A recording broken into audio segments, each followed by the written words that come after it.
Hello, friends and adventurers. Our podcast has been supported for months now by Misty Mountain Gaming, and they're now rewarding you, our listeners, with savings on all their fine D&D products such as metal dice, stone dice, glass dice, miniatures, adventures, dice trays, and more. You can use the code TWINS10, that's TWINS10, to save 10% on all purchases made in their online store at mistymountaingaming.com. Every code redeemed helps support Steven and I, and encourages us to make more and better content for you. So be sure to use code TWINS10 whenever you're buying premium Dungeons & Dragons dice and gear from our good friends at mistymountaingaming.com. Okay, on with the show.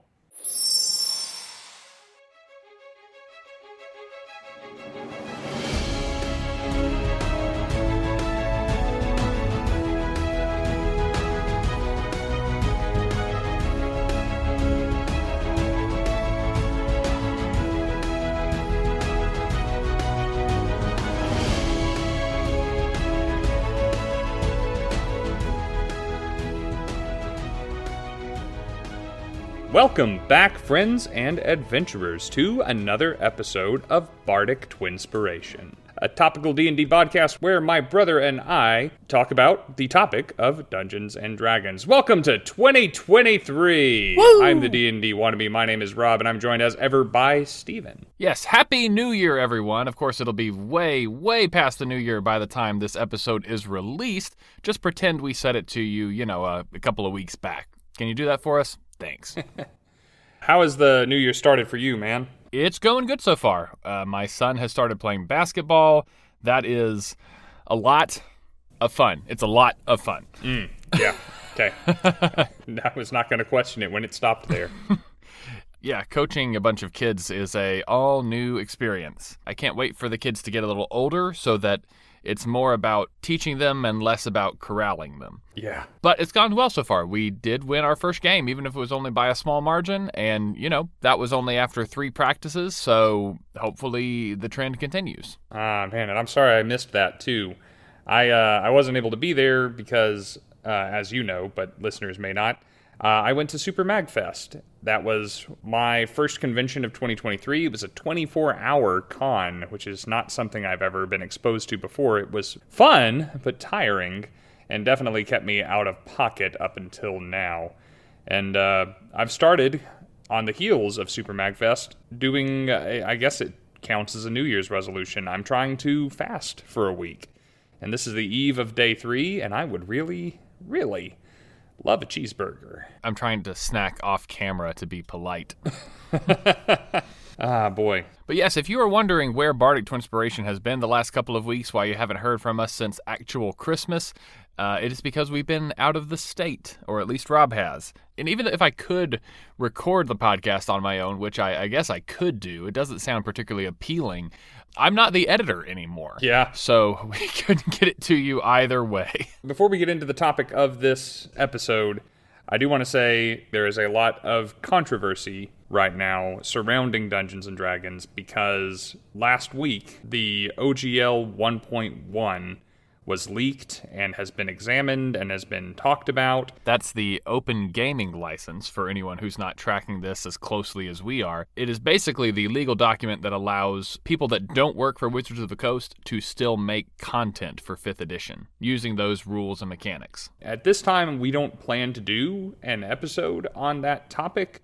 If you want to talk with us about it, we have our Discord. You can message us. We can share our opinions. Or I wrote an article on my initial thoughts on Misty Mountain Gaming's Dungeon Feed. But whatever is happening to the company, we still like their product. I like D&D. I've loved D&D for years. I've been in a relationship with D&D longer than anyone else in my life that isn't directly related to me. And I'd like to say I'm not giving up on it just yet. The way that it is structured is pretty integral to some of these publishing companies being able to basically exist. It's certainly a lion's share of their income.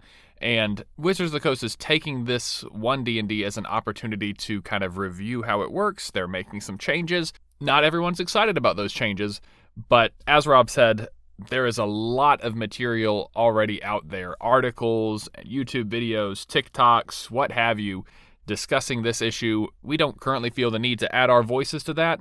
If you want to know how it's going, there are plenty of people talking about it, and they would be more than happy to keep you up to date on the matter. Okay. I didn't want to be ignoring such a big topic in the D&D space, but that is not what we are here to talk about today. Well, what are we here to talk about today, Rob? As promised, we are going back to look at the Unearthed Arcana for One D&D. We didn't quite finish the last drop, which had new character species offered alongside clerics, which we are going to delve into. And we kind of skipped over looking at the races presented in the first UA drop for One D&D. And yeah, they were called races then, they're called species now. And if we slip up on that, do forgive us, we're trying our best, but old habits die hard. But that's what we're going to be examining now, is what kinds of creatures you can play in One D&D. Yes, since we still have material left to cover in the current One D&D playtest material, we wanted to make sure we got that out of the way, that we discussed those final untouched aspects before Wizards of the Coast hits us with Unearthed Arcana 4. We just wanted to get caught up before they released anything new, and that means going back to the very first packet that they released to discuss those races, as well as the species, which is what I will try to refer to them all as from now on, that were released in the third Unearthed Arcana. As usual, we're going to put links to the PDF of both of these documents down in the description of the video if you want to follow along. Now, in that original playtest packet that we were given, there were 9 races discussed, and in the most recent one, we were given 2 revised versions, as well as a 10th added on. We are only going to be discussing the current iterations of all of these species. So the original Ardling and the original Dragonborn, both of which have been revised, we are just not going to bother with. It seems like Wizards has probably already moved on from that. We're not sure whether this is a fix or an A/B testing, but popular opinion already shows that people are looking more favorably upon these new versions, so I would not expect to ever see the originals again in any way, shape, or form. People, he says. As Lena Lamont says, I ain't people. Did you prefer the original versions before they made the changes? Let's save that for when we get there. You said that there were originally 9 presented in the Unearthed Arcana. There were originally 9 races presented in the Player's Handbook for 5th edition. There was a nice symmetry there, although we're going to be talking about 10 today, as you said. Interestingly, 2 races presented in the 5e Player's Handbook do not appear as options in this playtest content. That would be the missing half-elf and half-orc. Yes, as a matter of fact, it seems like One D&D is kind of moving away from the half-something species. You know, like the half-human, half-elf, the half-human, half-orc, the half-anything, half-anything. They're taking that and changing it from being a specific creature type to be a different kind of humanoid. Kind is another word that they're playing with to possibly replace species. I think they're looking at kind, species, and subtype. This is a complete derail. But that is one of the questions that they're asking on this most recent survey, is which of those terms people would prefer, which one they would find less confusing. Honestly, I'm kind of a fan of subtype, even though it feels a little bit sterile, a little bit clinical. It at least is very specific. But what One D&D has done instead is given you the option to be a half anything, as long as you are still strictly adhering to one half of your lineage from a mechanical perspective. If you wanted to be a half elf in One D&D, you could look exactly like an elf, as long as your stats were completely human, or vice versa. Yeah, they're seeming to move crossbreeds, or however you would like to think of them, as to being a purely flavor option. I've been doing this in my games for a while. I think famously we've talked about a player character who played an anthropomorphic corgi as their player character. And I said, you can look however you want, just pick a race and use those stats. And we picked a halfling for her in that particular scenario. And that seems to be what's going on here. Yeah, so basically what they're allowing you to do is to mix and match all the different cosmetic aspects of your race. You can blend your hair color, your ear shape, your skin color, whether or not you have a tail, all that sort of stuff can be mixed and matched however you please. But when it comes to the mechanical aspects of the game, up to and including your size, your speed, and the special traits that you would gain from being either one lineage or the other, you have to make a selection there, and it has to be consistent. All of your in-game statistics have to follow either one parent's lineage or the other's. And then finally, you average out the lifespan of both of your parents' heritages, and that will give you yours as a crossbreed, half-breed, mudblood, what have you. Which is more of a guideline than an actual rule in the first place. You know, you can live longer than the average lifespan or shorter, and probably shorter in a D&D campaign. I tell you, none of my adventurers have ever made it to the average lifespan. Yeah. Certainly not in-game. So, I like that they're saying flavor your character, however, but tie yourself to the mechanics. It does safeguard and explain away why we don't see the crossbreeds presented as options here. Because I've always been a believer in, I don't care what your character looks like, that's your fun, but let's play the game by the rules. And this is just making that approach rules as written, then. Whereas these half-breeds used to have a very specific set of in-game statistics that were unique from all the others, it was fairly limited, wasn't it? It was only elves and humans, or orcs and humans. And it gave you absolutely no support whatsoever if you wanted to have a half-elf, half-dwarf, or a half-human, half-tiefling. So at least this is a little bit more catch-all. It just gives you a set of rules to follow so that you can customize your lineage however you want, but as far as the game itself is concerned, your options are what your options are. And it's a lot less complicated than saying we have a list of A-list traits and a series of B-list traits, and you can take one from each or something like that. It just goes ahead and makes it very simple. These are the racial options you're presented with. If you want to look more like your mom instead of like your dad, you go right ahead, bucko. So, speaking of the options that you are presented, let's dig into the first one presented, which is human. Because let's go with the most common thing instead of alphabetical order. Hey, I'm pretty familiar with those guys. I think I've met one or two before. So the new version of human presented for playtest in One D&D is essentially a variant human from 5e. Little changes, but if you played a human, you probably played a variant human because, let's face it, feats are way better than a +1 to all the ability scores that you probably weren't going to be using anyway. And we get an extra little thing tacked on to that. Personally, I'm in favor of anything you get to pick is better than anything you don't get to pick, which is why I would always go with the variant human. I'm generally in favor of that as well. So the first thing we notice is humans can be small creatures now. They can be either medium or small. You choose when you pick the race, and you stick with that choice for the rest of the game. Personally, I'm kind of in favor of that. I mean, based on the height range that D&D uses, small humans do exist in real life. There's no reason they shouldn't be able to exist in D&D. Which is true. And I mean, especially large humans also exist in the real world. They are not given representation in the height ranges presented here. Maybe we'll see that. I think if Goliaths still count as medium creatures, which we will see that they do, then basically any height that a human can achieve should still be considered in the same weight class. Right, and I agree with that. I think maybe how tall do you have to be before you technically become a large creature? I'm blanking on that right now. It is poorly defined. 11 feet tall. So I guess medium is a big range. And I mean, it takes up a 10-foot by 10-foot square. Yeah, that's really the defining factor is how much area can you command in combat. Yeah, and if medium creatures take up a 5-foot by 5-foot, that's basically just like your height cubed-ish. So it would make sense, that I guess that 10 feet is the next breaking point, which, yeah, that would make sense as medium creatures going all the way up to 10 feet and including Goliaths in that range.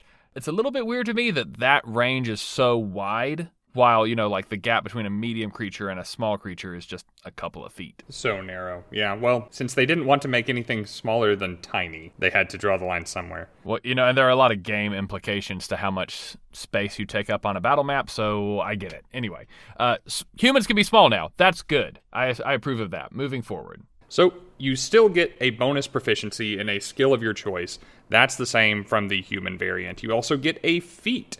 by virtue of being a human at first level when you begin the game. Of course, this being One D&D, it needs to be a first level feat. It's only fair. That's okay, because there are a lot of first level feats that I would like to take. Some of them are even good enough to where I might consider taking them as my 4th level feat or 8th level feat. So the fact that I can go ahead and get a second one sounds pretty good to me. Now, they do say, I don't know if they would say recommend or tell you. Suggest. Sure, let's go with suggest. That you get the skilled feat, which I have no problem with. I like the skilled feat. I would probably be considering the skilled feat anyway. But Steve, as you and I were talking about this before we hit record, this is part of 1D&D's effort to be very accessible to new players. Yeah, it's a topic that they've discussed on those interviews between Kenrick and Crawford before. The fact that they are trying to lower the barrier of entry for someone who's just coming into the hobby. They don't want a new player to have to flip through all of the different feats in order to make an informed selection about what's going to be good for their character concept. They want to just go ahead and say, hey, if you're playing a human, you might enjoy and benefit from this thematic choice. And that's been a little bit controversial, not nearly so much as some of the other things that they've been presenting us with over the past couple of months, but some people really don't like that they're making this recommendation first and then saying you have an option to pick something else. But some people out there are really appreciating the fact that they're going ahead and taking all the legwork out of creating a character. If you just want to sit down and make a human, they're making these recommendations that will give you a very thematic and a very positive and a very effective character that, you don't have to worry about customizing right off the bat. You can just sit down, take their recommendations, and play. Yeah, it's going to be a time saver, and I'm probably one of those people who thinks that if you're going to be playing the game, then you should get a little bit invested. You should spend a little time and peruse your options so you can play exactly what you want to play. And if you aren't interested in spending that time, if you just want to play something fairly out of the box, play a pre-gen, and then maybe find out if you are invested enough to spend the time. But I don't really care about this. But I want you to remember that they give you the immediate option to pick whatever you want when we get down to the Elves, because in the Elves, this kind of issue comes up again, and it's going to be a little bit more of a sticking point for me. But either way, free feat, first level human is good. The only other thing that you're getting from your human heritage is a free inspiration whenever you finish a long rest. Now, we've talked about inspiration a couple of times as we've been going through these documents, and you will know that, at least in the most current playtest, you lose your inspiration when you finish a long rest. It's a smoke 'em if you got 'em kind of resource. So this ensures that every time a human wakes up, they are going to have that resource banked. It's not bad. And we'll see this as we go through some more of the races. There's very little to get really excited about. There's nothing broken or extremely powerful in my opinion, any of these races. So when I say something is not bad, I think that means it's good and fair and balanced with the rest of the things that are presented. But as the one new thing that a human gets, it's a little lackluster, but effective. Of the reasons to pick a human, I don't think that this is the foremost among them. I don't think that this feature is going to be like, yes, that's the one. This is the race I'm going to play, and this little feature is why. But it is a nice little perk to have. One extra inspiration per day is really not that big a deal. The main bonus is, as Rob said, that a human never has to be without inspiration. Every inspiration that a human has can get used, and when everyone else loses theirs, that's when this feature comes in handy, because everyone else is going to have to get theirs or earn it throughout the course of their day. And until someone makes a roll that generates it, or until the dungeon master hands it out, that human's already going to have one in the pocket. And this is heroic inspiration, by the way, because I know that they differentiate between them down the line, but this is the effective free advantage on a roll when you need it. So, humans, as opposed to what we are accustomed to in 5e, haven't changed much. They get a little bonus, and they get the option to be of a different size, which does have different implications on different game mechanics. This, I think, is a step forward in general. You didn't really lose anything. You have only gained things. Hooray. Go humans. Yes, I also like it. It's simple and clean, just like the theme song for Kingdom Hearts 1. I was wondering if you would make the reference. Of course, we don't have to discuss any ability score increases like we would have in 5th edition, because all ability score increases that used to be tied with race have now been moved to character backgrounds, meaning that your entire identity as a race, as a species, is wrapped up in these features. Personally, I think I'm in favor of that, in favor of moving the ability score increases to the character background, but it does categorically mean that race is a less important choice than it used to be in 5th edition. And, it's the nature versus nurture argument, which has a greater impact upon who you are as a person and what you are capable of. I enjoyed it being tied to race in 5e. I was initially a little shocked by the change when we were reviewing these documents in the first place, but it doesn't bother me anymore where it is. I will admit it is more freeing to be able to play the race that you want to play as the class that you want to play without worrying about whether that race and class are suited to one another anymore. A dwarf wizard is going to be a viable option now. Exactly. So that means we're moving right along to Rob's aforementioned dwarf wizards. Just like humans, they are humanoid. Their speed is 30 feet, which I don't think we mentioned about humans. Their speed is 30 feet. All of their speed is 30 feet, okay? And their lifespan is 350 years on average. This is the thing, though. This is the thing, Rob. Humans have the option to be both medium and small creatures. That's good. That's the way it should be. Why do dwarves, who are literally named as such for their size, not have the option to be a small creature? Yeah, that is kind of an odd one, isn't it? As I've said many times in this podcast, it's so fascinating in a clinical way to see where Wizards draws their lines. Because if we are not tying ability scores to race, why are we tying height to race? And if we unlocked it for some, as we will continue to see as we go through, humans being a prime example, but it remains locked for other races, and races that aren't necessarily any less warranting a height change. Dwarfs being an obvious choice. As you said, they're small. I mean, that's like half of dwarfs' whole thing, is their beards, and they're small, and they drink a lot. And they're tough, and they have Scottish accents. Yeah, as we all well know.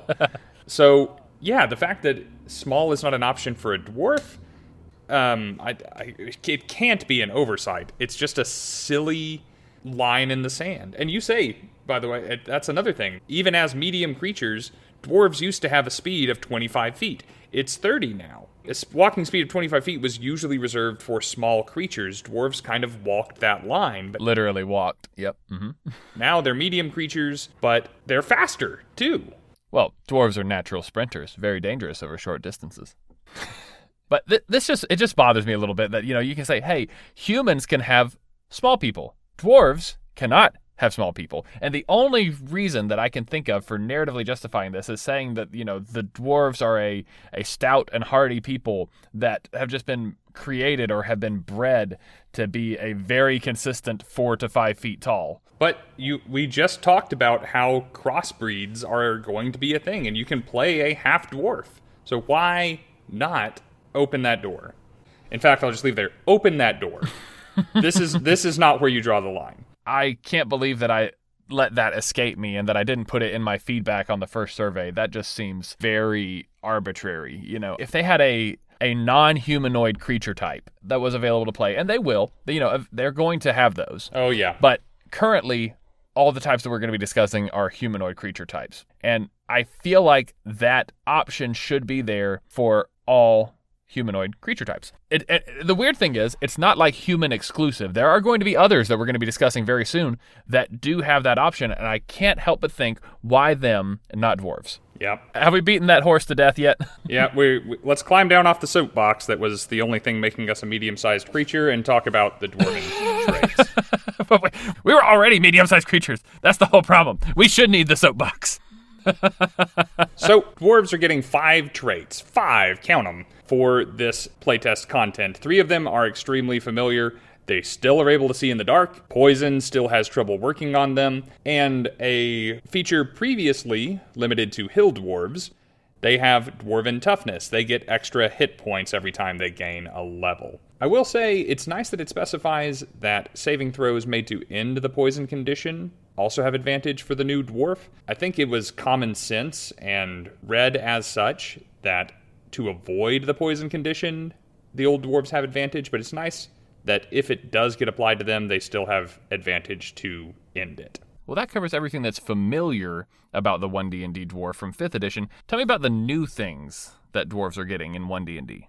They're also getting Forge Wise and Stone Cunning, which one is effectively the same as something they used to have, and one is nominally the same as what they used to have, but both are actually a little bit different. Forge Wise is replacing tool proficiency, which used to give dwarves a couple of options of tools they could be proficient with. Forge Wise expands that list to a broader category, and arguably a more interesting category, with the notable exception that they lose brewer's tools. The alcoholic stereotype of the dwarf is now not reinforced by the dwarf race. You'll have to become a brewer some other way. So it sounds like all those dwarves are going to be coming back from the mines, gathering in the tavern, and drinking some nice elven wine. That is blasphemy. Yeah, so it's not to say that you can't be a good brewer, but it is to say that dwarves are not naturally inclined to brew beer, only to drink it. Yep, it's going to have to come from your background, along with many other things.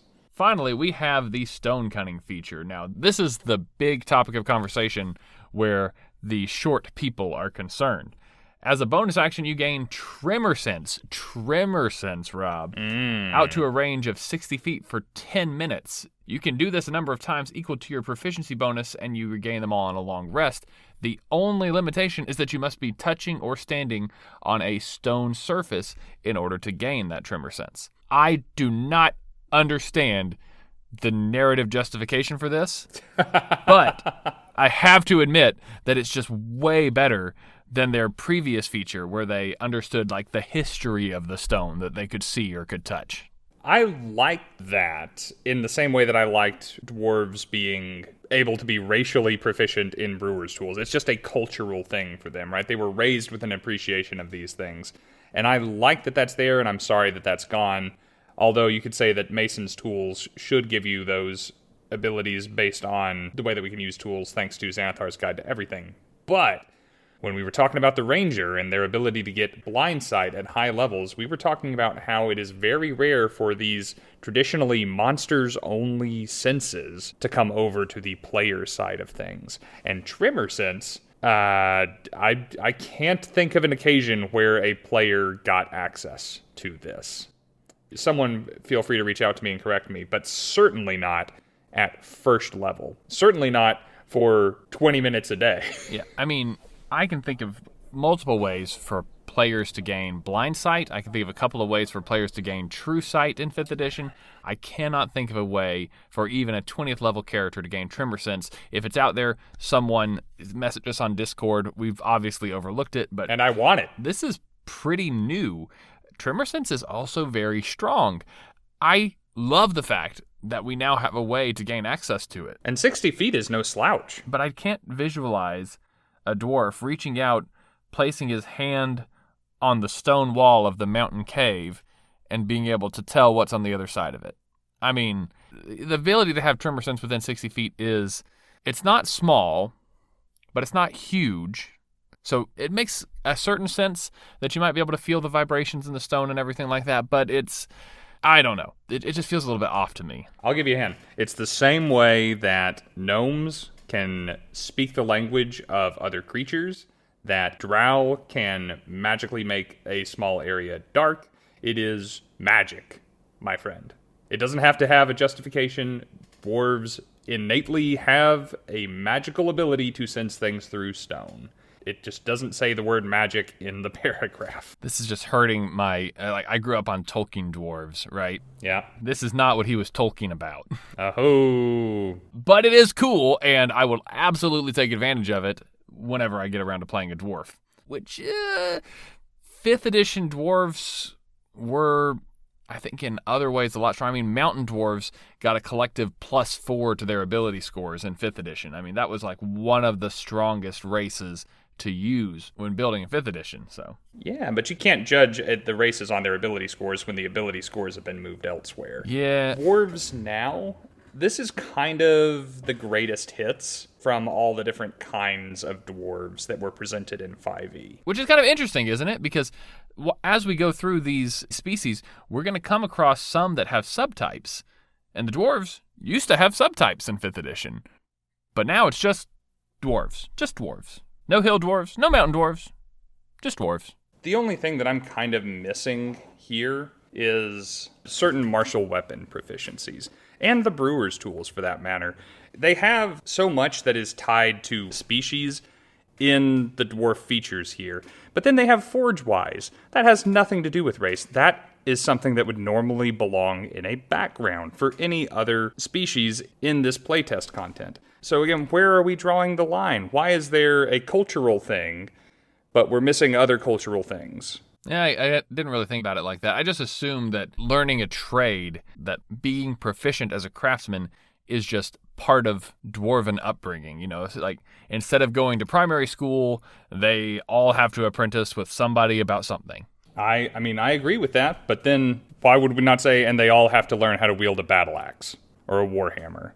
Just a weird line. Anyway, I like dwarves as they exist here. Again, this kind of feels like the greatest hits of the different kinds of dwarves from 5th edition. Plus, we get that cool new trimmer sense, which I would just be, I would abuse it. Like I can't wait to use that in 1D&D. So whether or not it's better than the old dwarf, I think it's a little bit apples and oranges, but I like it. No big problems with this. So if we like the dwarves, Rob, how do we feel about the elves? So, again, not a bunch of huge changes from 5th edition. As we go down, there are 5 different traits that an elf gets, and they're actually, generally speaking, longer and more complicated than the dwarves. Once again, a medium-sized creature. Can't abide the thought of a small elf, Wizards of the Coast? What is going on here? No Santa's elves, no Christmas elves. Apparently not. Only Tolkien elves. No elves on the shelves. I guess they're probably more like gnomes in 5th edition. We digress. Let's talk about what's the same before we get to the new thing. Elves still have dark vision. They still get proficiency for free in the perception skill. They still can't be magically put to sleep and sleep faster than any other species. And they have advantage on saving throws to make her into the charmed condition, their Fey ancestry coming through. All of that, very familiar to the 5th edition elves. And then we have the first example of lineage coming into play, as we will see it come in for many other species as we continue. So, as an elf, you get to choose whether your heritage comes from drow, high elves, or wood elves, and there are different benefits for each choice. That's right. Based on the lineage that you choose, you will get an additional unique feature at 1st level, 3rd level, and 5th level. The 3rd and 5th level choices are not extremely unique. They're pretty uniform. Wizards went down and picked a 1st level spell to give each elf for free at 3rd level, and a 2nd level spell to give each elf for free at 5th level. Now, of course, it is different spells depending on which lineage you choose, but it does follow that formula. The exciting stuff really comes in at 1st level, the things that really make you feel different from the other elves, in my opinion. And at 1st level, each of these lineages is going to unlock access to an additional cantrip. Drow will be getting the Dancing Lights cantrip, Wood Elves will be getting the Druidcraft cantrip, and High Elves will be getting the Prestidigitation cantrip. But also, they all get an additional unique feature. For the High Elves, whenever they finish a long rest, they will be able to replace their Prestidigitation cantrip with another arcane cantrip of their choice. This is what I was talking about when we were talking about humans being able to pick something from the get-go. Isn't it weird the way that they've worded it? When you begin the game as an elf, you start with the Prestidigitation cantrip, and you have to make it to a long rest to swap it for something else. You are cursed to 1 day of Prestidigitation, no matter what high elf you play, before you can swap it out for something different. Not that you'd want something different, it's the best cantrip. I was going to say, Rob, are you really complaining about getting Prestidigitation? I mean, would you ever change that out? I'm complaining about being pigeonholed. If they have given you the opportunity to take an additional cantrip, they could have just said, take an additional cantrip. They could have worded it in the same way that they did for the feats for the human and say, you get Prestidigitation or a different cantrip from the arcane spell list. They could have also said that and tacked on, you may change one of your cantrips for another from the arcane spell list whenever you finish a long rest. They chose to say it this particular way, and I think it's poor wording. I think that any dungeon master out there would agree that sometime between birth and when you start your adventuring career, you have taken at least one long rest. But I understand that the way that it is phrased does imply that the prestidigitation must be the first spell added to your spell list. Now, moving on to what the other elven lineages get. For Wood Elves, it's very simple. Your base speed increases to 35 feet, which I believe is the same way that it worked in 5th edition, correct? It is, and that was one of my favorite things about Wood Elves in 5e is they were just faster than everybody else. Speedy boys. They were the fastest in the old player's handbook, and it took us a long time before we got another race that could match that feat. Match their feet. Yeah, pun intended. So I'm glad that that came back. I was initially sad that I didn't see it, obviously, in the elf traits, but restricting it to the Wood Elf lineage makes sense. I'm happy. I like it. I'm glad it's still here. Finally, we have the Drow's unique first level feature, being that the dark vision, which all elves have, out to 60 feet, is now doubled to a full 120 feet. That's a pretty good thematic choice, I think. I actually kind of like the way that they've set up these unique first level features. I do too, and not only is it a great thematic choice because what other option do Drow have, really? I mean, even their Dancing Lights cantrip that all Drow magically know only offers dim light. So if they don't have longer dark vision, if they aren't able to see in the dark more than 60 feet, they're not able to see more than 60 feet at all. They live in the Underdark, you know what I mean? So it's good roleplay, but it's also very mechanically advantageous to be able to see farther away, depending on the game that you're playing, depending on the dungeon that you're in and who your dungeon master is. This could be not just good, but really good. It also combos very well with the Dancing Lights cantrip, which, as you said, only produces dim light. For a normal-sided creature, the Dancing Light cantrip will not fully illuminate something. Dim light still has a series of disadvantages, but to a Drow with dark vision, they can see in that dim light as though it were bright light, which makes every single Drow out there capable of seeing perfectly within 120 feet of themselves, thanks to their passive 120 feet of dark vision and knowing the at-will Dancing Light spell. Good decisions. I like this call. Very briefly, going to go ahead and go over the spell options. Drow, as they progress, will get the Fairy Fire cantrip at 3rd level and the Darkness spell at 5th level. Spells familiar to Drow from 5th edition. High Elves will gain Detect Magic and Misty Step. High Elves are reputed for their knowledge of Arcana, and Misty Step is just always good.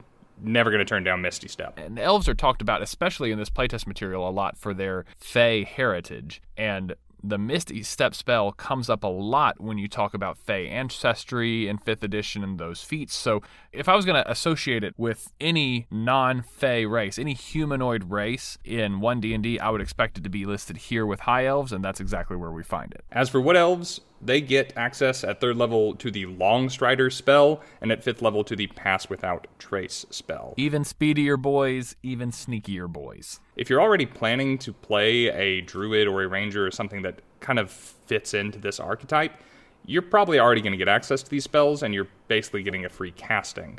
And that's kind of true for the High Elf as well. You're probably going to be playing something that may already have access to these. If you're not, though, if you're playing something that doesn't get access to these spells, having access to them, especially Misty Step and Pass Without Trace, as a class that would not normally have access to these spells, that will be a pretty nice gift at 5th level. And I guess that is worth noting, because you will get to cast these spells once per long rest for free, and they will be added to your spell list. A lot of features in the game will do either one or the other, but some, the best ones, are set up like this. Even if you have no spell slots, a High Elf can still cast Misty Step once per long rest. But if they do have spell slots, it is added to their spell list, meaning they get one for free and then can use it as often as they want, provided they have the spell slots available to do so. And it is worth noting, although it's almost superfluous, but they do have to set precedent, that when you choose your species and your lineage, you can select whether you want these spells to be cast using your intelligence, wisdom, or charisma ability scores. The reason I say it's superfluous is because only one of these spells has a attack roll or a saving throw, and that being Fairy Fire for the Drow. But if you're playing in a particularly intelligent drow, then you choose intelligence. And of course, depending on the cantrip that you choose as a high elf from the arcane spell list, that could come into play a lot more often. Good point. So it's good that they give you the option to switch it around if you need to. I think the only other note that you had on elves is a little footnote here under trance, which is, of course, their ability to not sleep, not be able to be put to sleep, and to finish long rests in 4 hours of meditation as opposed to 8 hours of sleep. You have a note here that says, in 5th edition, elves were considered to be semi-conscious during that time, and they don't really define what semi-conscious means. So it was always kind of a potential sticking point between players and DMs, but now they've just gone ahead and cleaned that up and said that elves are now considered to be conscious during their trance. Yep, I see exactly why they did that from a gameplay standpoint, just to get rid of the ambiguity. I kind of like that they're in this like dreamlike state when what is real and what is not, and I think there's a lot of good roleplay potential there that you could still add in, but I like that it's just been clarified. I like clean. And all in all, I like elves for One D&D. I think that there's something to be said for each of these elven lineages. The super dark vision for the drow, a free cantrip is something that we're kind of used to for the high elf, and wood elves retaining my favorite feature for them, along with basically the rest of the species being the same as what we are accustomed to and what we were expecting, is a good play. It's not game-breaking, it's not earth-shattering, it's just good. Well, I'm glad that you enjoyed the elves, Rob, because now it is time to talk about one of your least favorite races in all of Dungeons & Dragons. My least favorite? It's a joke. I know you like gnomes. Hooray! Gnomes! Gnomes are humanoid creatures that have a base speed of 30 feet, a lifespan of 425 years, and are small. Categorically, invariably, small. I like that gnomes are small. That's one of the reasons I like these little guys.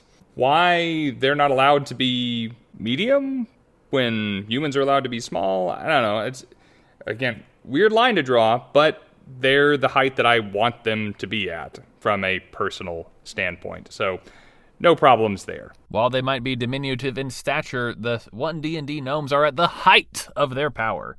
Moving on through their features, they have retained their 60 feet of dark vision, but have a slightly improved version of Gnome Cunning, which is the feature that previously gave them advantage on their mental ability score saving throws against magical effects. That little magical effects footnote, completely gone in One D&D. They now have advantage on all intelligence, wisdom, and charisma saving throws, period. Which is good from two standpoints. One, there was wiggle room. There was ambiguity, just like there was in semi-consciousness for the elves, in what was and wasn't a magical effect. If it was a spell, it was a magical effect. If it was a magic item, if it was a spell-like ability coming off of a monster, if it was a magical trap, or the effects of mushroom spores from another plane of existence, dungeon masters and players have negotiated over whether or not they got advantage on those saves. But now it is just a hard and fast blanket statement, which, honestly, in my opinion, I think that makes it feel twice as powerful, right? You always get advantage on half the saving throws in the game. That's a win. Actually, I think it's even more than half, just because of how often wisdom saving throws are challenged by spells and abilities. Of course, I think it's a little bit more weighted to spells. Like, spells frequently challenge wisdom saving throws even more than, say, dexterity saving throws or constitution saving throws. But there are plenty of monsters, stat blocks, abilities, and things that challenge the other saving throws as well. But it does make it feel like it is twice as powerful. Now, as I sit here and think about it, though, I can't come up with an example off the top of my head of a mental stat saving throw that is not magical in nature. I mean, like you said, maybe like some mushroom spores or something like that. Possession? Yeah, and see, that's where you get into, like, is that magic or is it a magical effect? That's where I'm saying the arguments came from. Exactly, and probably not. Maybe possession is the thing that I'm looking for there. But I like the fact that it's cleaner. I like the fact that there's no ambiguity. You can just say, if it affects a mental stat, then a gnome gets advantage. Is it a lot more powerful than it was before? As I sit here and try to think of examples, probably not, but I do appreciate how much cleaner it is. Well, if you don't like that aspect of the gnome species, you are going to be sorely disappointed because there's only one more. I don't think anyone's going to complain about that. Everyone's going to love that. They only get 3 traits. Unlike the dwarves that got 5 and the elves that got 5, the humans got very few, but they got a feat. Advantage on 3 saving throws is a hell of a feature, though. It's a good thing. The only other thing that gnomes get is their gnomish lineage, and we're back down to just 2 types of gnome, the classic forest gnome and rock gnomes. Both of them get a free cantrip. Forest gnomes maintain minor illusion as they did before. Now their Speak with Small Beasts trait has been replaced with the ability to cast the spell Speak with Animals, which is another ambiguity thing because dungeon masters and players would say, well, what is a small beast? And does it count for tiny beasts? Does it count for small versions of larger beasts and medium creatures? And it became a little messy. Now they can cast the spell. They can talk with anything that is a beast. And they can do so a number of times per long rest equal to their proficiency bonus. They're basically going to have this on deck. And just like the elvish lineage features, gnomes can add that spell to their list and cast it again even after their free uses have been expended as many times as they have spell slots, assuming they have them. Now, the forest gnome got that minor illusion and Speak with Animals. The rock gnome gains instead 2 cantrips, those being Mending and Prestidigitation, which I think are fairly thematic. Rock gnomes are frequently referred to as tinkerer gnomes. Rock gnomes are pretty much single-handedly responsible for every steampunk element that exists in D&D. And the Mending cantrip is kind of fitting and kind of on theme there, the ability to magically fix things. Yep, rock gnomes are basically artificers the race. So giving them the ability to use mending and do simple parlor tricks is a good move. Now, interestingly, their magic is being pushed a little bit forward because something that the old rock gnome could do was create, by virtue of their small and deft hands and their intelligence, small little clockwork devices and mechanisms. Now, that is not done through craftsmanship, it is done through magic. The One D&D rock gnome can cast the Prestidigitation spell over the course of 10 minutes and spend some money to create a tiny clockwork device that is capable of basically mimicking any function of the Prestidigitation cantrip. Again, the most versatile cantrip in the game. I really like this. I think this is giving versatility that could probably have been inferred from the 5e rock gnome's clockwork inventions and really codifying it in a way that still leaves a bunch of possibilities open. Whether or not it is created by magic, I like that it has a component cost.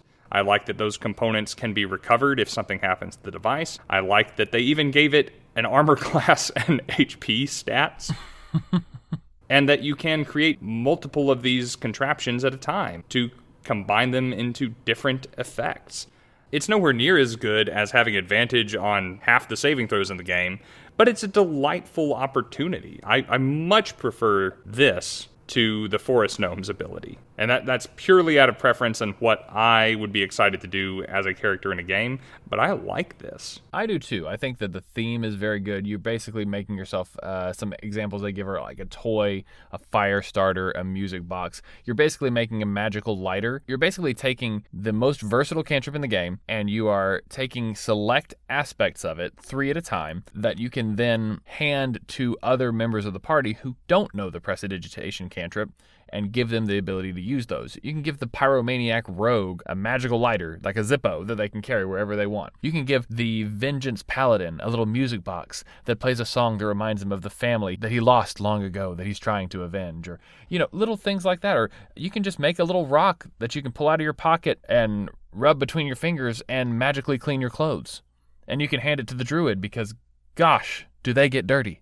Yeah, I'm thinking more even in slightly mechanical terms, like... What? You? Place a music box in an alley to set up an ambush, or cause a distraction to draw the guards away from the gate, or create a little contraption that emits a foul odor and put it in the pocket of one of your enemies as they go into a job interview. Something, something. At any time you have 10 minutes, you can change what one of these devices does. Disassemble it, make a new one. Is this powerful?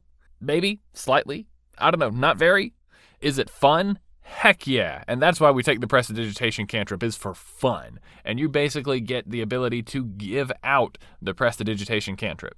And you can almost not put a price on that. Although, I guess you can. It's 30 gold. You know, 10 gold per contraption. Gnomes didn't have a lot of character traits in 5th edition, so the fact they don't have a lot here is, it's consistent. And again, gnomish cunning is a big tick in the gnomes column. I will say one of the things I am most excited by, and also kind of sad to see go because I like when things are flavorful, whether or not they are mechanically beneficial, is gnomes move at a speed of 30 feet now. That's new. Used to be 25. Used to be slow and stubby on them little legs. So, if only by adding an additional fifth of their speed to how quick they can move in a single action, this is a step forward. And once again, the gnomes lost nothing and gained a bit. They can create multiple contraptions. Their gnomish cunning is arguably more effective, and their speak with animals is more inclusive than speak with small beasts. So, yeah, gnomes. They haven't really missed in this One D&D playtest content now. Admittedly, we are skipping over 2 that had to have rewrites. I was about to say, I think there were some swings and misses. They've just already gone through and corrected those. And the species presented here are not very different, not significantly changed from the 5th edition races. So maybe that's part of the reason I'm fine with them. Well, once we finish this next race, Rob, we will be halfway done with our list. So I think it's fitting that here in the middle, at the halfway point, we find the halflings. So we got rid of half elves and half orcs, but halflings we're fine with. Yeah, I'm not sure what a ling is. We don't have any support for the full ancestry lings, but at least we have the halflings here as the only ones representing this race that has been lost to time. Now I really want to write a custom race for the lings, but now we're getting into the OGL stuff again. Let's move on. Halflings! They're small! Just small, like gnomes. They're an average 2 to 3 feet tall, and they have no option to grow into big, medium boys. They're still humanoids. They still have the speed of 30 feet. Rob, all the small guys have 30 feet again. They used to have 25. Exactly. Yes, all of the creatures in the One D&D playtest material so far have a consistent 30 feet movement speed. This has to change at some point. Otherwise, they just put a line somewhere in the book that says all player characters have a base 30-foot movement speed, right? Yeah, I mean, you would think. This was one of the reasons I was so delighted to see that wood elves were still fast, because all of my slow guys are no longer slow. And I think it is probably appropriate for a significantly smaller creature to have a slower speed. I wouldn't have even minded if they said all small creatures moved at 25 feet. If you want to play a small human, you better get ready for 25-foot movement speed. But no, it's just 30 across the board unless you're a wood elf so far. So wood elves used to have a more distinct advantage over some races because some races were slower than normal, and the wood elves were faster than normal, meaning there could be up to a 10-foot base walking speed disparity. Now it's just a 5-foot increase across the board. For now. Yep. Let's see if it changes. First up on their list of features, we have the Brave feature. They have advantage on saving throws made to avoid having the frightened condition applied to them. And One D&D is maintaining the trend of allowing this advantage to extend to attempting to end the frightened condition on halflings when it is applied to them. Just like dwarves in their poison condition or elves in their charmed condition. I think that that's a much better, cleaner way. It just seems consistent, right? Like, the fact that a halfling is brave doesn't end because they got frightened for a little bit. Right. It should continue to confer that benefit. And while it was arguably not there in 5th edition, possibly something that was intended but not clearly stated, it is fairly consistent in 1D&D that remains the case. If your species has advantage on avoiding a condition, they also have advantage on ending the condition. Everything else on the halfling's plate in 1D&D is familiar to some style of halfling in 5e. They can still move through the spaces of larger creatures, even though they can't end their turns there. They still get to re-roll any one that they roll on a d20 test. And just like the Lightfoot halfling had in 5th edition, they are naturally proficient in the stealth skill. Even though there aren't lineages for the halfling like there are for some other races, this is now true across the board. Running around barefoot has its advantages. Yeah, this is another one that's weird to me. Like, by what process did Wizards of the Coast determine who was going to be able to keep their lineages and who wouldn't? Because we've now seen that dwarves have lost all their lineages, halflings have lost all their lineages, while gnomes and elves were allowed to keep them. Like, I mean, elves I get. Like, the fact that drow and high elves and wood elves exist, that those almost feel like unique races all their own. But I mean, like forest gnomes and rock gnomes, like we get those, but we don't get hill dwarves and mountain dwarves or lightfoot and stout halflings. I don't know. It feels a little arbitrary, I guess. I really like the fact that they kept the ones that they did. I just almost wish they'd kept the ones they didn't too. First of all, I agree. I think halflings probably need to keep their lineages. And the reason is, this is the first species we have come across that gives you 0 agency. You have no options. Humans get to pick their feat and their skill proficiency. Elves get to pick their lineage. Gnomes get to pick whether they're rock gnomes or forest gnomes. And dwarves at least get to pick their tool proficiency from their forge wise. Halflings get to pick exactly nothing. Every halfling is the same as every other halfling. Yeah, that is an odd choice for me. Now, I do notice that when they discuss the lore of the halflings, they do still pay homage to the different halfling lineages. In fact, specifically mentioning stout halflings and lightfoot halflings, even if the others are currently absent. And I do think that were I to make a single halfling, these are the features that I would have attempted to maintain. So in that sense, I like it. I appreciate it. I do think that this is the ideal halfling if you had to limit it just to one. I don't know, not concerned, but confused about the process by which they made that determination. I'm just very curious to know how it was determined. Hey, if anyone out there works at Wizards of the Coast or knows someone who does, fill a guy in. It'll help me sleep at night. I also think this is probably the standard halfling. I would love to see, if I had to choose between something, maybe choose between having proficiency in stealth or in persuasion. Halflings, as well as being famous bandits, are also just incredibly affable. They fit into every social situation. They live in every culture in D&D lore. But generally speaking, I don't like that I have realized that I have no options playing as the halfling, but I don't have a problem with anything that I have been presented with. In an effort to break this up just a little bit, I think we're going to have to go ahead and call it there for part 1 of this species review of the One D&D Unearthed Arcana. As we've gone through this One D&D info drop, our episodes have just gotten longer and longer, and we probably need to start scaling some of that back so that we can maintain a more consistent publishing schedule and so that I can retain my hair instead of ripping it out of my head. Yeah, for a lot of reasons. We're just trying to make things a little bit simpler on the workflow side of things to where we can achieve something that's a little bit more consistent and sustainable, especially with the amount of time that Rob spends out of the state. But don't worry, we are starting immediately on part 2 of this episode where we will bring you the other 5 species that have been released in this playtest material. In the meantime, of the ones that we presented, did you notice anything that we didn't? Do you hate any of the changes that have been made? Or is there a reason that we're not giving any of these species enough credit? Whatever your opinions are, make them known to us. Come to our social medias or to our fan Discord and talk to us about them. Well, even though Rob and I are going to go ahead and continue this conversation so that we can bring that next episode to you as soon as possible, you, listener, can continue the conversation with us on those social media platforms. It does not have to wait until the next episode of Bardic Twinspiration. Hopefully, we'll be talking to you much sooner, but if not, we'll see you for part 2 of the conversation about the One D&D species. Catch you then.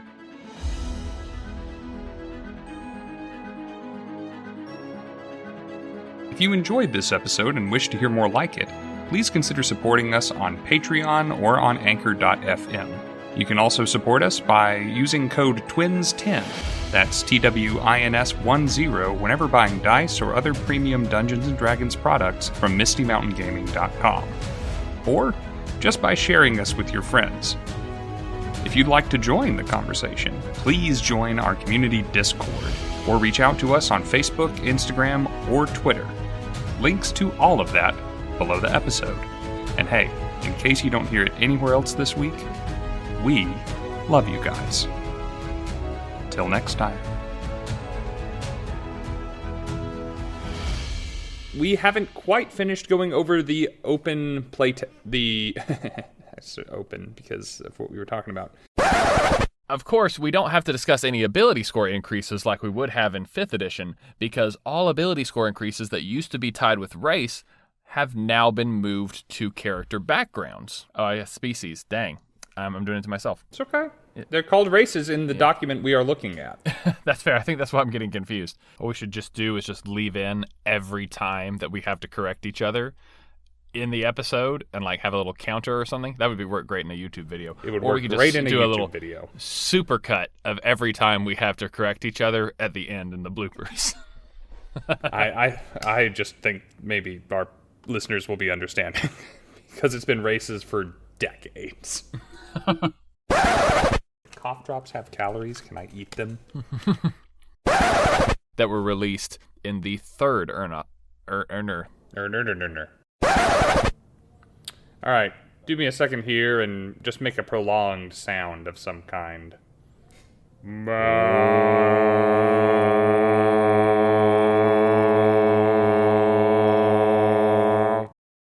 As a cleric, spiritual weapon is going to scale well. It's going to scale with you.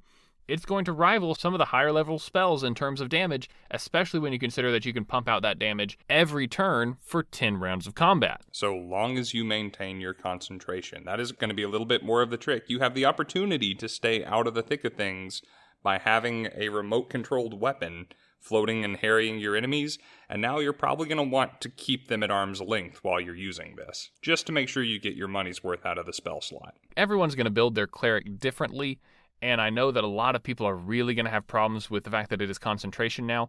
Personally, I think that the pros outweigh the cons, because how slowly that damage scaled felt really bad casting it as a higher level cleric. As a matter of fact, I like spiritual weapons so much that I actually used one of my bard's magical secrets to get it before.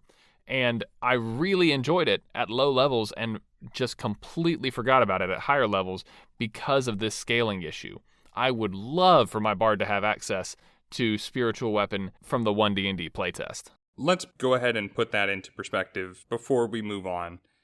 If you got this spell at 3rd level, as soon as you had access to 2nd level spells as a cleric, it would deal its d8 of force damage. It would not deal a second d8 of force damage until you reached level 7. A lifetime of adventuring before you're able to get any more damage out of your spiritual weapon. Now, you just have to wait 2 levels, same as with any other scaling spell. And to see another increase, it would be another 4 levels. Now it's only another 2. It's a big move in the right direction if you love this spell. If you can get over the fact that it's requiring your concentration now, I agree that this is a positive change, and I kind of think that the people who are sad about it online are kind of missing the point of how good this is about to be for them. Hey, do you remember that time we were talking about clerics? What? Something that far back? Come on, man. Only Pepperidge Farm remembers that far back. Well, you know what? Let's go ahead, now that we've covered the changes to the spells that the clerics get access to, which I would argue they are still a full caster class, so changes to their iconic spells are worth talking about when we're talking about the features of the class itself. Let's go ahead and carry on from 3rd level to 4th and talk about what every class gets at 4th level, a feat, or an ability score improvement, which is now a feat. It's standard, it's what you get. And afterward, you get a souped-up version of Turn Undead, one of your Channel Divinity options. This used to be known as Destroy Undead in 5th edition, now called Smite Undead. Formerly, when you used this Channel Divinity feature, you would smoke undead who were below a certain challenge rating, and that challenge rating increased as your cleric increased in level. And let's be honest, it was pretty low. At 5th level, it affected creatures of challenge rating 1/2 or lower, and even by the time you made it all the way up to 17th level, it still only affected creatures of challenge rating 4 or lower. It's getting rid of minions. Now, don't get me wrong, I don't think that you should have a feature that is just going to obliterate undead of a significant challenge rating, but it almost seems like a DM would have to design an encounter with this CR in mind in order to have it reliably come up. Or just have a cleric, or a player who is playing a cleric, have a basic familiarity of what challenge rating the undead that they're up against are. And it gets really messy when you're having your players fight custom homebrewed undead when you didn't come up with an appropriate challenge rating for them. It was a little bit messy from a gameplay standpoint. So they've cleaned that up. Now, instead of sometimes destroying creatures and doing nothing to others, now every undead creature that fails its saving throw against your turn undead channel divinity takes radiant damage. You roll d8s equal to your proficiency bonus. There's that proficiency bonus coming up again for the clerics in association with d8s. It's a theme. Is going to take that much radiant damage on their failed save. So it's going to affect not just the minions, it's going to affect the bosses and the captains and the lieutenants as well. Every time you use this feature, it's going to be useful, and even more so when they're failing their saves. You know, the thing I like about this feature is, for one, it's not the old one. For two, this feature essentially combines the offensive aspect of your Divine Spark channel divinity and your turn undead channel divinity and puts them together now. No longer are you deciding in a combat versus undead whether you're going to use turn undead or Divine Spark. Now you use them both simultaneously. And on multiple creatures at a time. So, wonderful.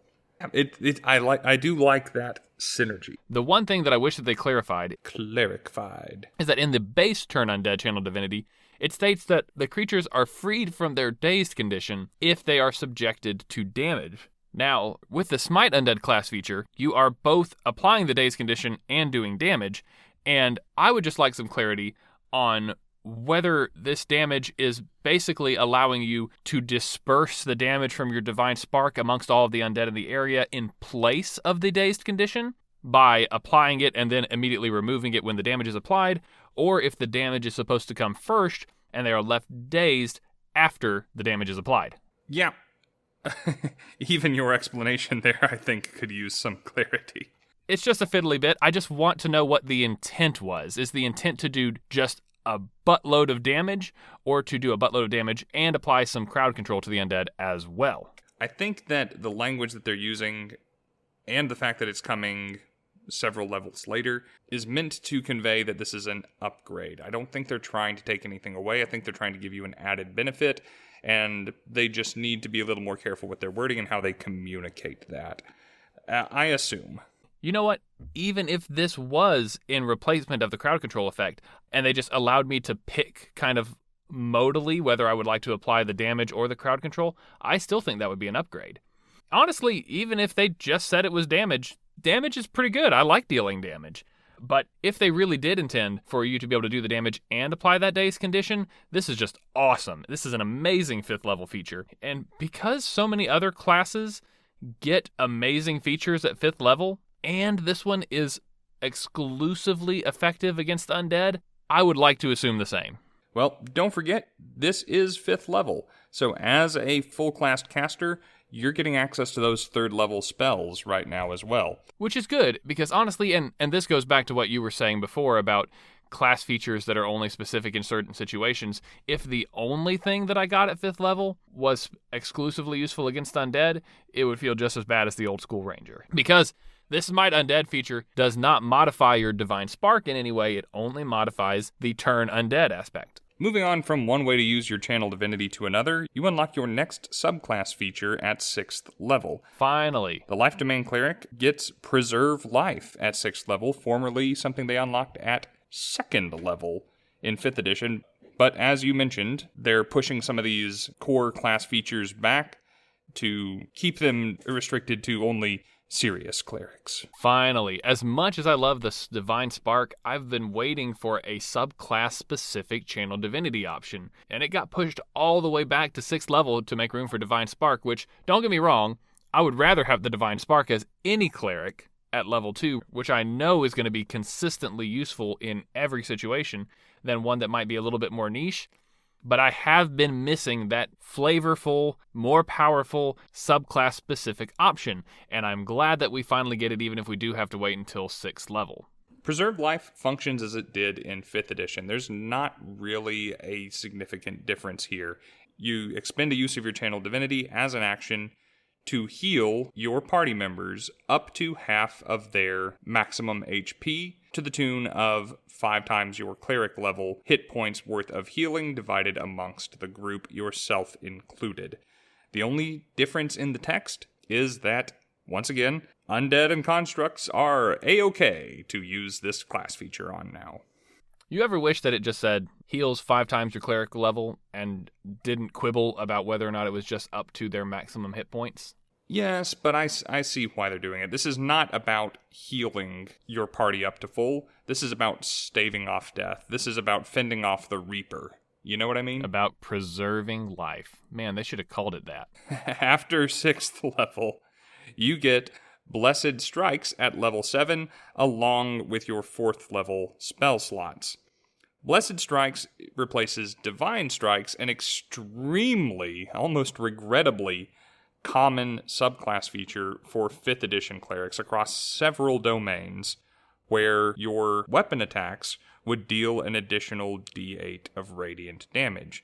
The new version, you're getting a level earlier than you would in 5e, and not only does it affect your weapon attacks, but also the damage from your cantrips as well. Right, it's extremely straightforward, and there's really not a lot to say about it other than awesome. It's good. Now, it can only happen once per turn, so if you wind up getting multiple attacks from maybe a different subclass, this is only going to happen once, or if for some reason you break the game as they continue to write in different options for you and are able to cast multiple cantrips in a turn. Gosh, I don't know what they're doing. They've thrown out the rulebook and are starting from scratch.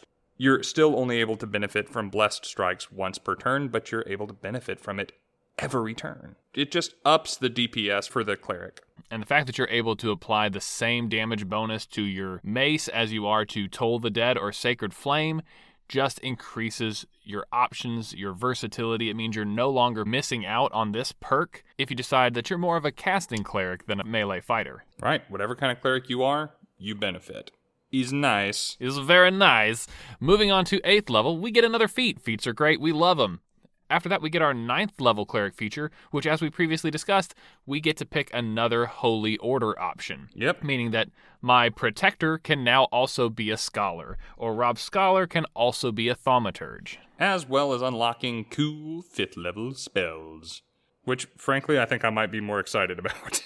I am never upset to get more proficiencies, because as it currently stands, that is what my next cleric will be getting. We'll be picking up the Scholar feature. We'll be getting proficiency in, I don't know, probably History or Arcana and definitely Persuasion, because let's be honest, I probably already had Religion and probably Nature before now. And adding our proficiency, adding that sweet Wisdom modifier that I'll definitely have to a 20 by now, that feels like a great 9th level feature to me. As would training in heavy armor and martial weapons. If I wanted to replicate that without this feature, I would be taking 2 separate feats. Yeah, no argument. It's good. Not saying it's bad. I just like high level spells. I don't get to use them that often. After 9th and on to 10th, we get our next subclass feature, which is Blessed Healer. Life Clerics in 5e got this as early as 6th level, and it is basically unchanged. When you heal a creature other than yourself using a spell that requires a spell slot, you also benefit. You heal 2 hit points, plus a number of hit points equal to the level of the spell that you cast, if you are down at least that many. You can only benefit from this effect on the turn you cast the spell, so no Goodberry hacks, as Steve mentioned earlier. I appreciate the fact that they are including this verbiage everywhere it comes up within this subclass. They put it on your 3rd level Disciple of Life feature. They have it here at your 10th level Blessed Healer feature. If they are trying to prevent breaking the game through applying this to spells like Goodberry or Healing Spirit, they're doing a good job of not opening that door here at 10th level. Clerics in 5th edition got Divine Intervention at 10th level instead. Clerics in 1 D&D will be receiving that 1 level later at 11th level. This is one of the big class features for a cleric. You ask your deity or divine patron to intercede in mortal affairs on your behalf in answer to your request. This can get you access to higher level divine spells and miracles, frankly. This is the kind of thing that clerics are known for.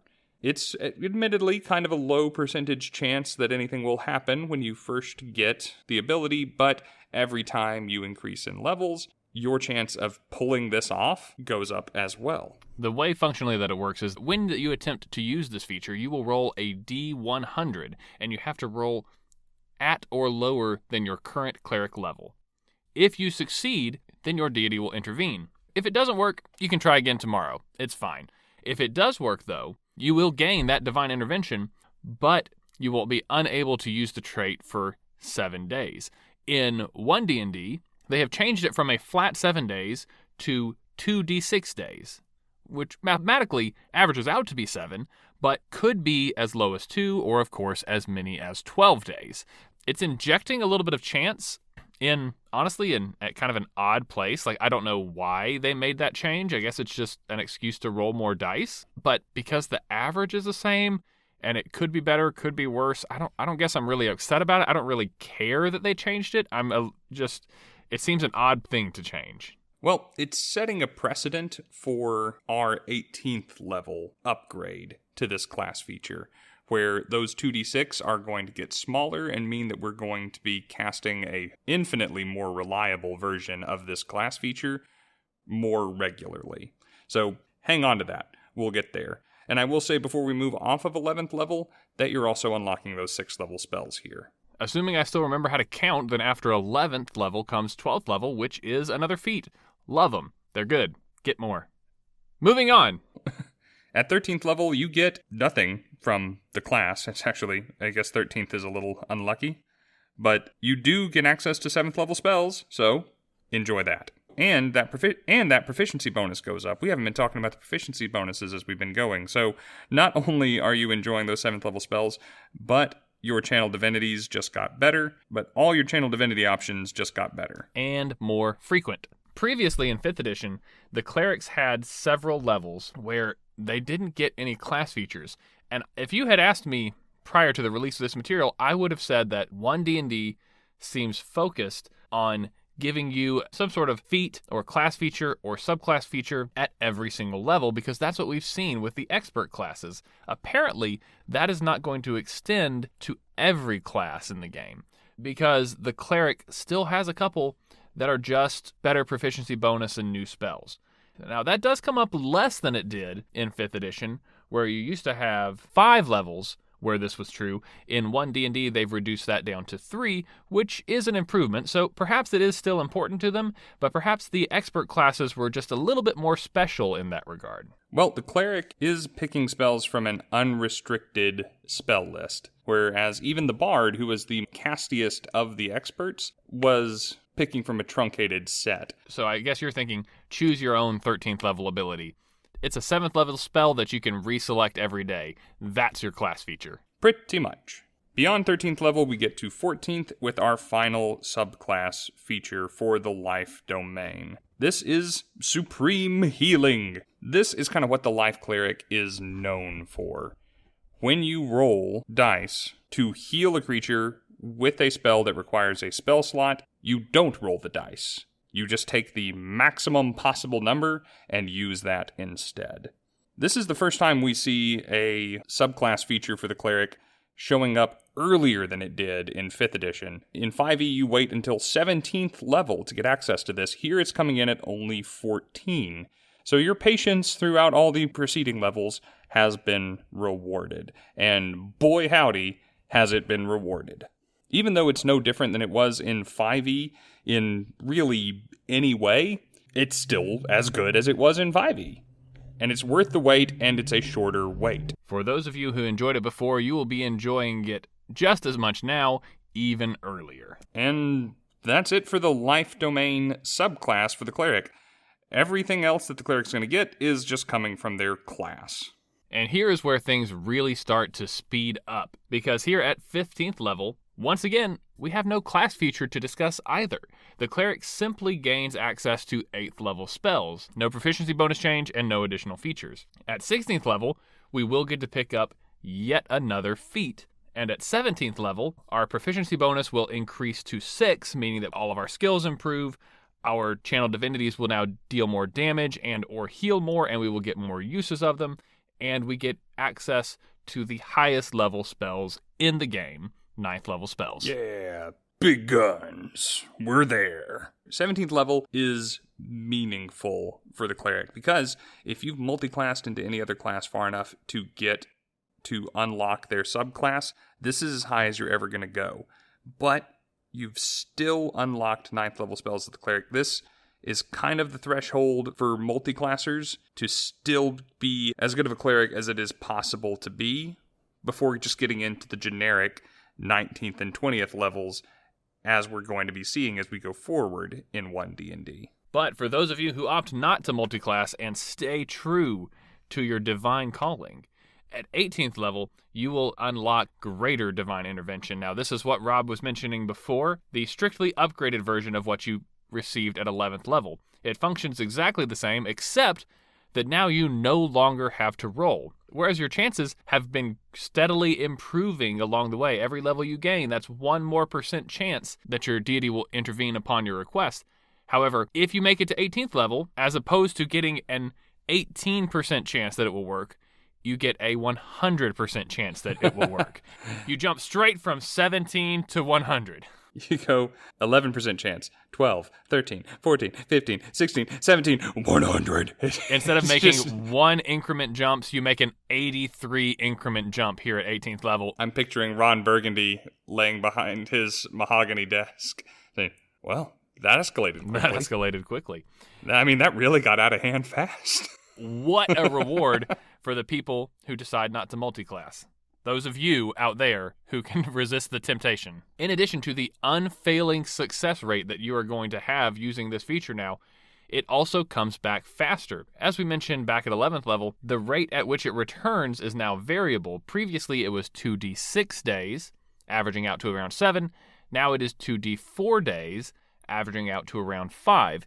But in both cases, possibly coming back as early as 2 days later, and now coming back at a maximum of only 8 days later. By now, you are probably getting it back faster than you did in 5th edition. Because in 5th edition, the rate at which it returned never changed. It remained consistent from 10th to 20th level. It's interesting that D&D canonically works on a 10-day week, and yet the Channel Divinity reset every 7 days. It was just an odd thing. That's true.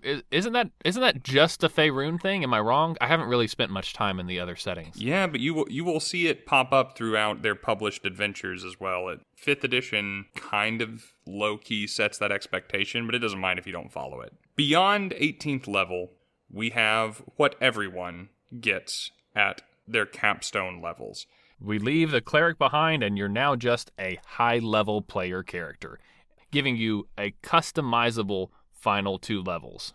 At 19th level, you select a high-level feat from the list. Looking forward to seeing more of those as they are released. Maybe 19th level feats will be huge, or maybe they'll just be something that you failed to pick up at an earlier level.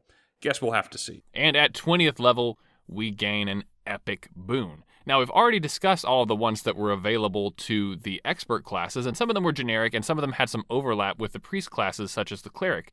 But in this playtest release, they've given us 3 new options that are available to the priests that were not available to the expert classes. If you remember from our previous discussions for the classes, epic boons are the supposedly game-breaking, nigh-divine abilities that 20th level characters unlock, rather than being forced into a usually disappointing capstone ability in 5e. It's something that you choose for yourself, and they've not all been winners so far.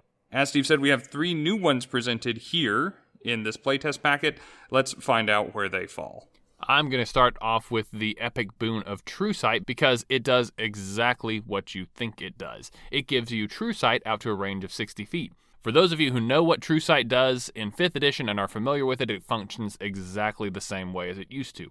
They have even codified it here in this playtest material. Yep, and they've thrown in those little headers, those individual aspects of the sense that we so very much love. It's going to make referencing it so much easier, and that, I think, is the only reason they have reprinted it, because it is functionally identical. First off, you can see in normal or magical darkness. If there are any invisible creatures within the radius of your vision, you can see them. If there are any nearby illusions, you can automatically see through them without having to make any ability checks or saving throws. If a creature or object that you can see has been transformed by magic, you can discern its true form. And finally, you can see into the ethereal plane simultaneously while perceiving the material plane. I see dead people. I think this one is pretty good. It's obviously better than Blind Sight. This is one of those that, once again, it's going to come up as often as your DM wants it to. It's going to depend on how often they present you with magical darkness, invisible creatures, illusions, shape changers, things in the ethereal plane. Like, honestly, as a DM, I don't really consider what's going on in the ethereal plane unless it's somehow combat relevant. So this is just one of those that might be amazing, or it might be nothing. You say it's better than Blind Sight, but if you're blinded, you can't use True Sight. But if you're true, you can still be blind? But while you can see, I think, yeah, definitely you are correct. True Sight is huge and powerful and relatively inaccessible to player characters, so having it as an epic boon makes sense. I mean, I think there are going to be more exciting options that are going to tempt me away, and we would kind of have to be playing a campaign that emphasized things that True Sight would help me against for me to want to take that over the other options. The thing that fascinates me is why this is locked to the priest class group. I don't see why a rogue or a druid couldn't have this. That is interesting. I think it's probably because True Sight is typically a divine quality, isn't it? Kind of. Like, it's something that you most frequently see on, like, gods and demigods and demon lords and things like that. So maybe it's just a special conference that they are bestowing upon their most devoted followers. Whatever it is, it's not bad. Hey, speaking of things that might pull you away for better and more attractive options, the epic boon of spell recall is not one of them. The epic boon of spell recall allows you to cast a spell that you have prepared without expending a spell slot, as long as it's 5th level or lower. And you can do so once per long rest. Look, one extra 5th level spell slot every long rest isn't worth getting out of bed for. At best, it could be an extra 1st level spell. I don't know why it would be, but that's the 5th level spell is a best case scenario. Okay, look, a wizard can use Arcane Recovery to regain a 6th level spell slot. On a short rest. On a short rest. This is hot garbage.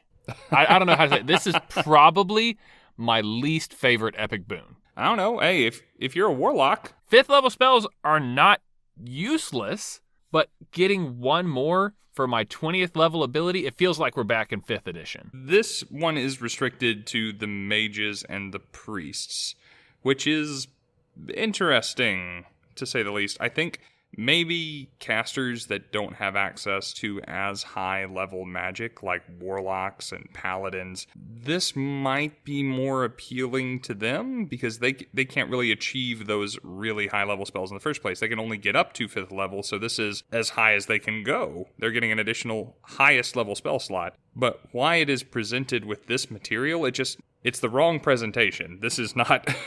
This is not appealing for the class that it is presented with, in my opinion, either. Getting an extra spell slot as a high-level ability for a warlock would be cool. But getting it as a capstone ability for any other class is terrible. Honestly, I think it'd probably be pretty miserable getting it as a capstone ability for a warlock, too. Can't wait to see what a warlock capstone ability actually is. Release the mages packet, please! I'm getting the feeling it's going to be the last one. The only other epic boon we have to discuss in this packet, yes, there's only 3, how efficient, is the epic boon of fate. Restricted to the mage or priest groups, when a creature within 60 feet of you makes a D20 test, you remember that is an attack roll, saving throw, or ability check, all the big 3, you can roll a D10 and add the number as a bonus or penalty to the roll once per short rest, or once per initiative. This is easily the best one on this list, and actually fairly strong even compared to some of the other ones that we looked at before. Because in some ways you can compare it to Bardic Inspiration because it's something that you can add to a check to help it succeed or fail. This is a fairly unique effect. This is a very strong and unique effect, and the best part about it, other than its versatility, the fact that you can use it to either harm or help a enemy or party member, is the fact that it costs you nothing to do this. This is not a reaction. If a party member is close enough, you could use this for free, and you could also give them resistance to help them on a saving throw. It stacks with every other effect and requires no action economy to add it in. Its stacking with other effects is the part that really puts me over into liking this. And maybe it's just because I'm used to affecting D20 rolls as the different classes that I play. As bards and as divination wizards in 5th edition, I'm kind of used to toying with fate one way or another. And now that we have resistance and guidance to toy with as well, adding a D10 is not huge, especially when it's only once per short rest. But the fact that it can be used offensively or defensively as a bonus or a penalty to an enemy or ally's roll, and that it comes back so often, once per initiative or short rest or long rest, whatever you're getting next, you've got it locked and loaded. This is good. I mean, it's not mind-blowing, but it's solid. For those of you who've been paying attention, this is effectively the epic boon of luck that the expert group was able to get access to exclusively, but that you can confer on other people. So the experts gain access to this ability that they can apply only to themselves, which is kind of good because you get to help yourself, I guess. But personally, I think that the ability to apply it to others is actually stronger. Because now, even though it's not you, you can choose who it is in the moment. Very interesting that two oh-so-similar epic boons exist. Did the world really need both, I wonder? Or is it possible that the epic boon of fate, as it exists, may be the only one that survives, or vice versa? Interesting. But I don't like things that are so similar. Well, I think that it makes a thematic sense for an expert to have that ability selfishly, and for a priest or also a mage to be able to have that feature magnanimously. And I think that's probably why it's divided, is for thematic reasons. The experts help themselves, the priests help other people. Priests or mages, and I haven't known a lot of magnanimous mages. Remember that back when we did the expert classes, there was zero overlap between mages and priests, even though there was some with all other classes. Interestingly, they still haven't shown us any overlap between priests and warriors. I wonder if that will change in the future, or if that is another line that was drawn intentionally. Whatever the case, this has been a pretty productive episode by all counts. We have covered the cleric, as it is presented so far for One D&D, its associated subclass of the life domain, as well as the spells that this class can cast, and the epic boons that have been offered for it. That's most of this PDF. There's very little left. Coming out of it, what's your general feeling on the cleric? Overall, I like what I'm seeing. There have been a couple of changes, but they seem to be in favor of giving a player more options when making their cleric. I'm particularly fond of the Divine Spark option that I've been given as a Channel Divinity. I'm very fond of the Holy Order options that I get at 2nd and 9th level, and I like that they have reduced the number of levels where you don't get a class feature. I'm not too upset about having to wait until 3rd level to pick my Divine Domain. It does feel a little weird maybe that, thematically, of course, your cleric is going to be serving a specific deity, but they don't choose their subclass until later on. I get why they did that at 1st level in 5th edition for thematic reasons, and I'm really confused as to how they're going to justify that narratively for warlocks coming up. Waiting till 3rd level to decide who their patron is, that's going to be really weird. Can't wait to read that. Well, I think perhaps, at least in the cleric's case, a lot of the divine entities in the pantheons presented in D&D have kind of a divine portfolio that they are responsible for or associated with. Maybe the same deity that your cleric is serving and devoted to could serve equally well as a forge domain or a light domain, or a peace domain and a light domain. And so maybe you're kind of headed down a path but haven't quite landed on how your relationship is going to manifest itself going forward. Right. And I really don't have that problem with the cleric. I'm, like I said, really curious as to how they're going to deal with that with the warlock, but it makes sense for the cleric here. Pushing that back to 3rd level doesn't bother me, nor really does the 1 or 2 abilities that get backslid as far as when you gain access to them. It definitely doesn't rub me the wrong way the way it did for, say, the Bard. And the fact that you gain access to some powerful subclass features a little earlier on is still good in my book. I think that they very much kept the theme, in some ways even strengthened it, like with the domain spell list that they added for the life domain subclass. And it's very recognizably a cleric, and it still works really well. And honestly, I am extremely excited by the changes that they have made to all of the spells that we talked about. Maybe not aid as much, but the changes that they have made to those spells might make me more excited to play a cleric than the changes that they made to the class features.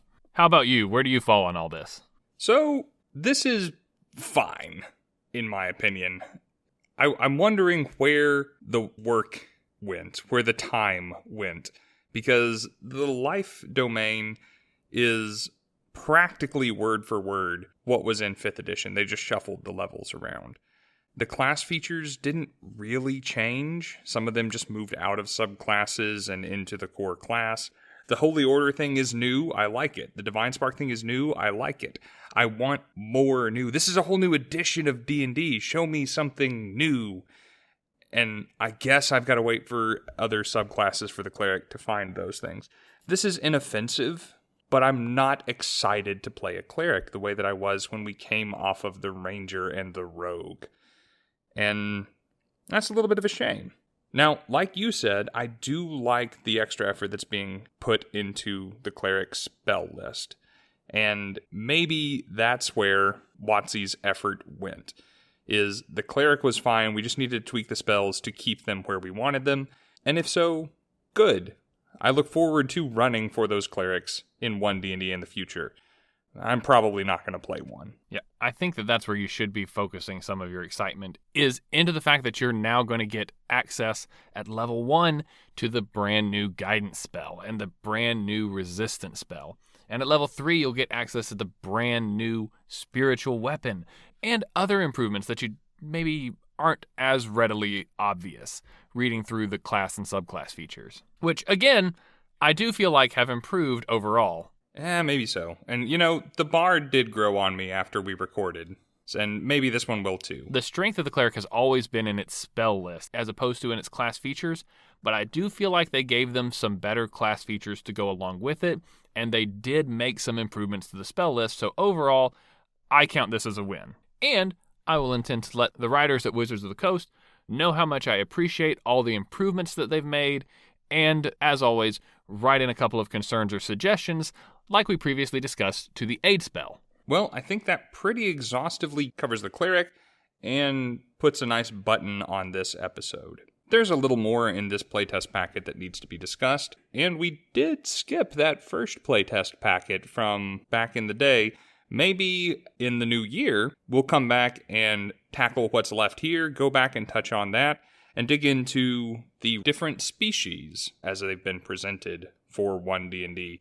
There's a good bit to talk about there. In the meantime, if you would like to follow along with us and read ahead about some of the things that we're going to be covering soon, we'll put a link to the One D&D playtest material in the episode description, and there will be a button on that webpage as well that you can click to fill out that survey along with me. Based on some content that they've released recently, it seems like the writers at Wizards of the Coast are reading through those survey results, and they are actually paying attention to the comments. So that only makes it even more valuable that we give our feedback, so that in 2024, they can give us the game the way we want to play it. You have to look no further than the revised version of the guidance spell to realize that, yes, they are listening. And as we dig into the glossary, we will find more things that have changed, and for the most part, for the better.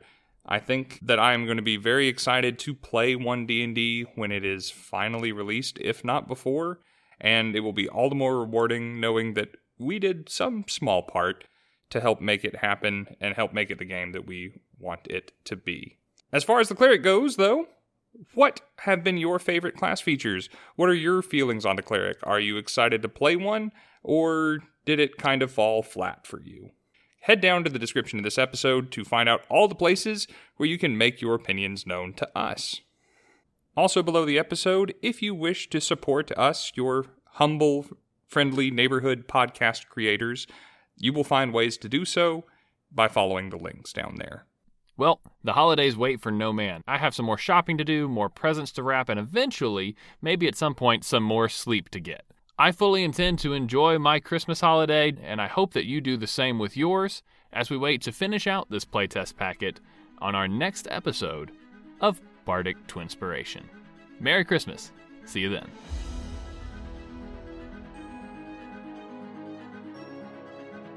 If you enjoyed this episode and wish to hear more like it, please consider supporting us on Patreon or on Anchor.fm. You can also support us by using code TWINS10, that's TWINS10, whenever buying dice or other premium Dungeons & Dragons products from MistyMountainGaming.com. Or just by sharing us with your friends. If you'd like to join the conversation, please join our community Discord, or reach out to us on Facebook, Instagram, or Twitter. Links to all of that below the episode. And hey, in case you don't hear it anywhere else this week, we love you guys. Till next time. At second level, you get a wholly new feature for the cleric. And you're A wholly new feature? you caught that. Actually, that was a complete accident, but I'm going to own it. Put that in the bloopers. To the point that if I wanted to make an... Why do I keep saying that? To the point where if I wanted to make a challenging encounter... Don't get me wrong, I would rather have the Divine Smart. Why am I saying smart? And finally, you can see into the ether...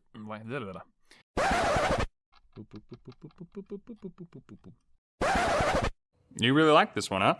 No, I said it's not one of them. Oh. It was a joke. You can laugh.